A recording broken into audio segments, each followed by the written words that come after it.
वाह गुरु नानक देव, वाह गुरु नानक देव, वाह गुरु नानक देव, वाह गुरु हरि कृष्ण देव।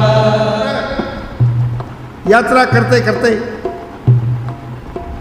गुरु हरकृष्ण देव जी एक दिन कुरुक्षेत्र में पहुंचे। बोल गुरु नानक देव की जय। वहां एक अहंकारी ब्राह्मण रहता था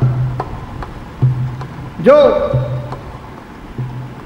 अपने आप को बड़ा ज्ञानी समझता था। बोल गुरु नानक देव की जय।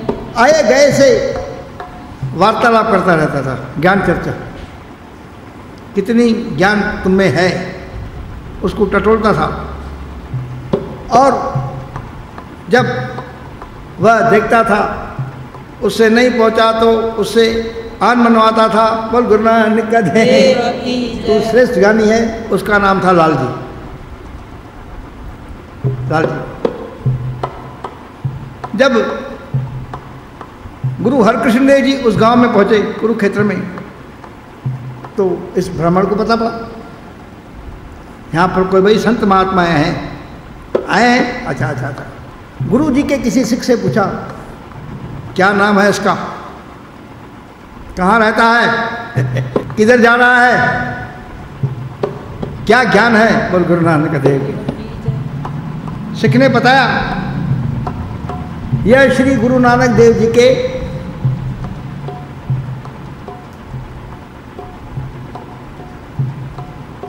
आठवें स्वरूप है। गुरु नानक हरि के अवतार हैं, इनके दुख दर्शन करने से दुख दूर होते हैं। सासानी हरि के अवतार है। बोल गुरु नानक देव हरि के अवतार है। उम्र कितनी है? 5 वर्ष हो गए हैं अभी। 5 वर्ष की उम्र, नाम हरि कृष्ण। इनको पूरा संसार जानता है, पूरा संसार तो कृष्ण भगवान को जानता है ना। उन्होंने गीता भी रची है, वो ब्राह्मण बोल रहा है उस गुरु नानक के सिख से। और उन्होंने गीता जैसे ब्रह्म ज्ञान की व्याख्या भी की है। बोल गुरु नानक देव की। उसका नाम है कृष्ण और इसकी उम्र 5 साल कहलाता है। अपने गुरु नानक का अवतार और नाम रखा हरि कृष्ण, कृष्ण से भी बड़ा। बोल गुरु नानक देव।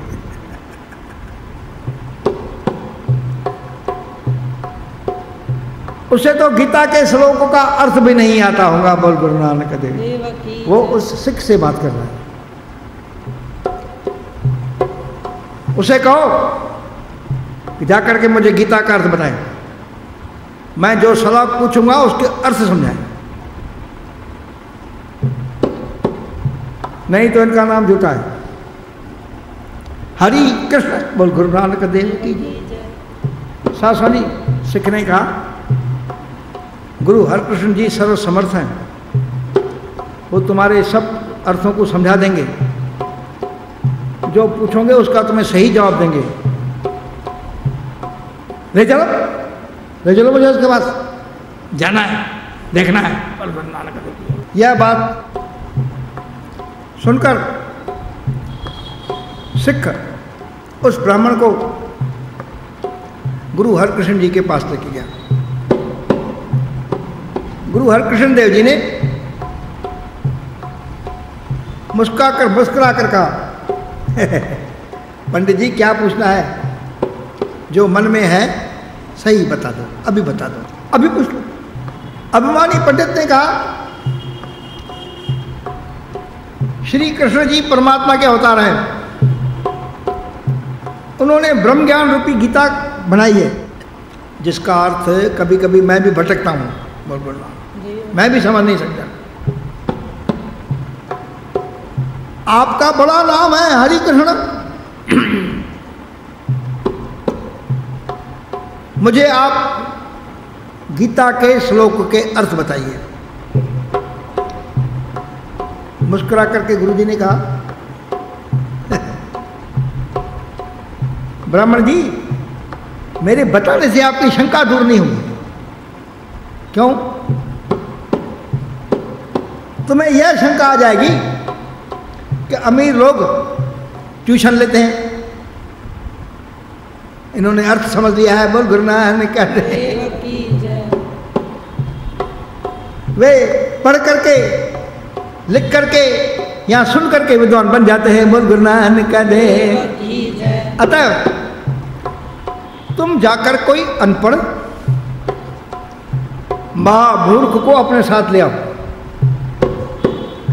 वही तुम्हारे प्रश्नों का उत्तर देगा। बोल गुरु नानक देव की जय। वाह गुरु नानक देव, वाह गुरु हरि कृष्ण देव। क्या भूल रहे हैं आप?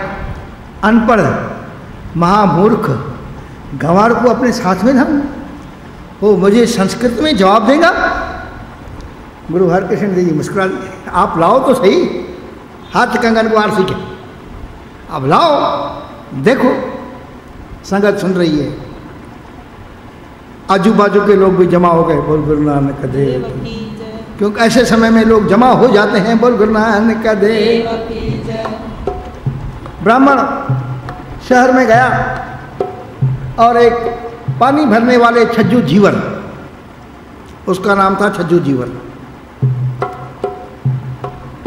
देखा जो सारा दिन लोगों के घर में पानी पहुंचाता था, जिसे बात करना नहीं आता था, बोल गुरु नानक देव की। कपड़े फटे हुए थे, करूप और महामूर्ख था, बोल गुरु नानक देव की। इधर आओ, इधर आओ। उसने सोचा कोई काम के लिए बुलाया होगा, मेरे साथ चलो, काम है तुम्हें। कहाँ ले जा रहे हो? चलो तो सही, बोल गुरु नानक देव। पैसा बहुत मिलेगा, बोल गुरु नानक देव। पैसे की लालच सुन करके बोल गुरु नानक देव की जय। सासानी गुरु जी के सम्मुख ले आए। अब गुरु जी के सम्मुख जो ले आया तो ब्राह्मण के मन में बड़े गूढ़ सवाल थे। उसने गुरु हरकृष्ण जी को देखा, बोले महाराज मैं लाया हूं, अब ये मेरे सवालों का जवाब देगा? गुरु हरकृष्ण देव जी मुस्कुरा दी, आप पूछो तो सही ना, फिर सवाल जवाब की बात होगी ना। गुरु हरकृष्ण देव जी ने उसके ऊपर कृपा से अपनी छड़ी रख दी, बोल गुरु नानक देव। जो गुरु हरकृष्ण देव जी के हाथ में आप छड़ी देख रहे हैं, सासानी छड़ी रख दी उसके सर के ऊपर, बोल गुरु नानक देव। अब वो गुरु हरकृष्ण देव जी की जिसके ऊपर कृपा हो जाए, यानी गुरु नानक की कृपा हो जाए, बोल गुरु नानक देव। वो मूर्ख, वो अनपढ़ चतुर पंडित बन गया, बोल गुरु नानक देव। और जो शस्त्र विद्या का पूरा ज्ञान हो गया और जो ब्राह्मण पूछ रहा था उसका जवाब देना शुरू कर दिया संस्कृत भाषा में। ब्राह्मण हैरान हो गया, हाँ ये मूर्ख, ये छज्जू जीवन, ये मेरे सवालों का संस्कृत में जवाब दे रहा है, बोल गुरु नानक देव की जय। सारी शंकाओं को दूर कर दिया उसने, छज्जू जीवन ने। जो जो सवाल किए उनका जवाब दिया, बोल गुरु नानक देव। संगत सुन रही है, संगत सुन रही है। सासनी संगत हैरान हो गई, मसंद हैरान हो गए और ब्राह्मण अपने सवाल का जवाब पाकर के चुप हो गया, बोल गुरु नानक देव की जय। पंडित जी और आपको कुछ पूछना है? पंडित जी समझ गया कि जिस हस्ती के सामने मैं बात कर रहा हूं वो एक कम हस्ती नहीं है बालक, लेकिन ऐसी हस्ती है जो मैं नहीं समझ सकता इसके महिमा को, बोल गुरु नानक देव। हाथ जोड़ करके गुरु हरकृष्ण देव के सामने खड़ा हो गया, बोले सच्चे पातशाह आप बड़े ज्ञानी हैं, आप बड़े परमात्मा के रूप हैं, आपकी उपमा जितनी कही जाए उतनी कम है, बोल गुरु नानक देव की जय। आप वही कृष्ण स्वरूप हैं जिसका मैं वर्णन कर रहा हूँ। बोल गुरु नानक देव। देव की जय। साधु जी आप वही कृष्ण स्वरूप है, वही है, वही है। गुरु ईश्वर गुरु गोरख बर्मा, गुरु पार्वती माई, जय हम जाना आखा नहीं, लड़ा कतर न जाई, गुरायक देव जाई, सबना जिया कायक दाता, सो मैं बिसर न जाई। वही कृष्ण स्वरूप, वही कृष्ण स्वरूप। इसमें कोई शंका नहीं, कोई संदेह नहीं। सासनी और वह गुरु जी का शिष्य बन गया। गुरु जी उसके ऊपर प्रसन्न हो गए और उसे सतनाम का उपदेश दिया। बोल गुरु नानक देव। जप मन सतनाम सदा सतनाम, जप मन सतनाम सदा सतनाम, जप मन सतनाम सदा सतनाम, जप मन सतनाम सदा सतनाम, जप मन सतनाम सदा सतनाम, जप मन सतनाम सदा सतनाम, जप मन